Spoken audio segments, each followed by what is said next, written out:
راح فين بتاع بقول الترابيزات لك ايه يا باشا، اتفضل. هو الواد المشلول هناك ده لا مؤاخذة يعني ابنك؟ عمل حاجه ولا ايه؟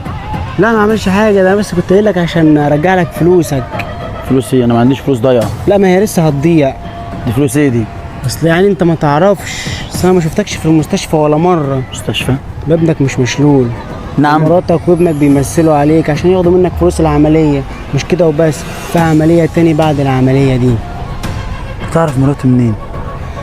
انا شغال في المستشفى وانا اللي مطلع لها تقرير المزور ان ابنك مشلول. وايه اللي يثبت لي ان كلامك صح؟ التقرير السليم معايا، وعايز تتأكد خد ابنك بيعرف يعوم بيعرف يعوم. او كان بيعرف يعوم قبل ما يتشل. كان بيعرف يعوم.